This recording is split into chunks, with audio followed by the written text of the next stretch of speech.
now, and it looks like Grubby will spot Ted creeping here, but I believe Ted, very good reaction time right there. I believe he saw him with his shade passing by and is now dusting him. Let's try and ward him off here. Looks like Grubby might take this forest troll. He does, and little creeps like that add up over time for good experience. And Grubby on his way over to capitalize on this moment, but Ted, very wise. He, from experience, knows that he should just back away after a BM shows up. Because normally with an orc, once the BM shows up, there's going to be the army soon to follow. So good play, good recognition right there by Ted. He's now in his base. Let's see, he's probably just healing up, chilling out, scouting with all these warriors, skeleton warriors.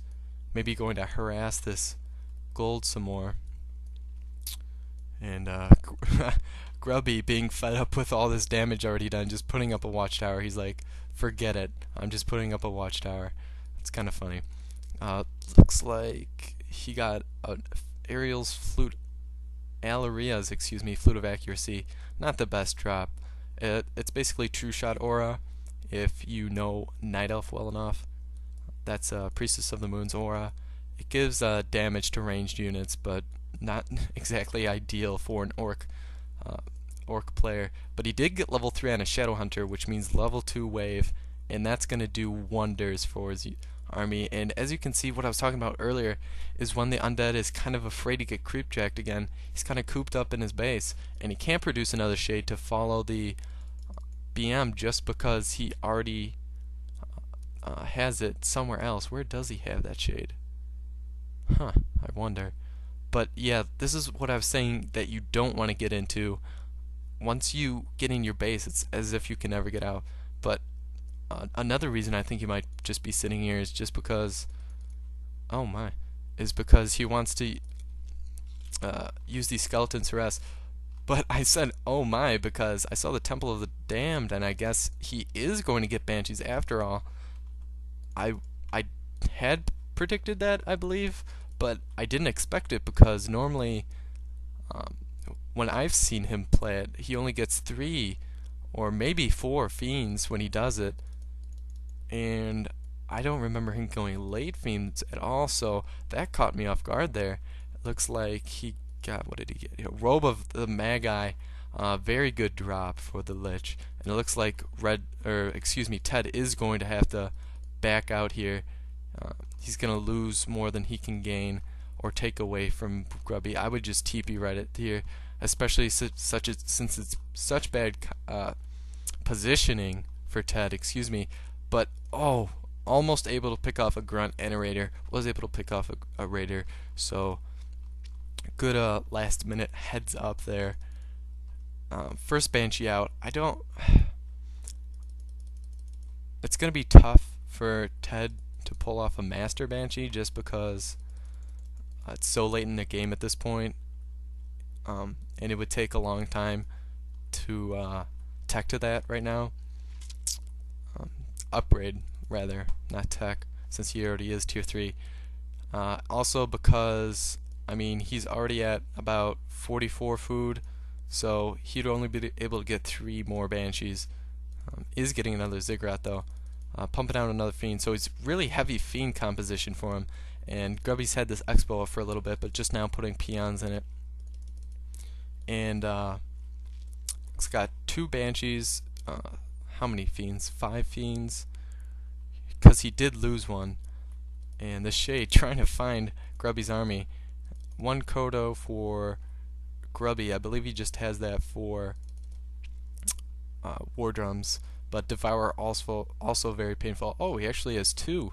So yeah, we're gonna see a couple Devours on Fiends, which instantly takes 2 away from Ted's army, which is unfortunate for Ted. But he is getting Tinker, which once again makes me think that he's going to go Master Banshees.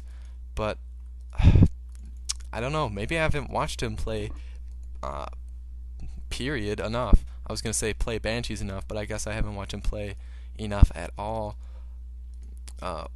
because when he does, oh, okay, yep, God, he is going Master Banshees, so we are going to see some possesses going down in this game. Would be key on these Kodos, because if he could get these Kodos, he could also devour the Raiders, and that would be 4 units already gone, which would be huge.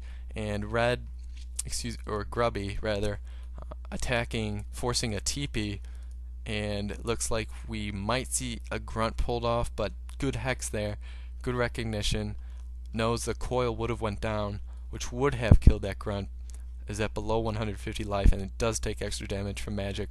So, and level 2 coil does do, it heals 300 and takes away 150 life points from enemy units, excluding Undead, of course. Looks like Grubby's still really heavy on the creeping. Level 5 Shadow Hunter would be, it would do wonders for him actually. Level 3 Healing Wave is so good, and these Skeleton Warriors, actually, believe it or not, really are good for in your army composition. If you can get a lot of them, they do a lot of tanking and over time, a lot of damage. So don't think that it's not worth 150 gold, because you can get 8 out of these 4 charges. Yes, each charge gives you 2 Skeleton Warriors, especially if you have it on each hero. That would be 6 at a time, so very important. And as you can see, he's stopping Grubby's economy every so often, forcing him to put even his woodworkers into the burrow. And Grubby is now attacking, or excuse me, Ted is now attacking, going for the burrows, which is pretty much the smartest thing to do, because they're so squishy without their tier 3 upgrade for armor. And it looks like net going down on all sorts of fiends, and one almost goes down, but very good coil right there. It looks like it will go down finally, and 1 healing wave does go down. It looks like these 2 raiders will be caught off guard. 1 does go down, and this pocket factory creating a little choke off point. Very good positioning there, because not all the raiders can just come and surround. It looks like Grubby is like, forget this, I'm going to his base, which will force Ted to TP, but at what point? Because he's going to want to take down as many burrows as possible, and this could spell really bad news for Grubby here. It looks like he's going to take one. Oh, wow, so close. Maybe he TP'd a little too early there, because his Black Citadel wasn't even in real danger of going down in the amount of time he would have had.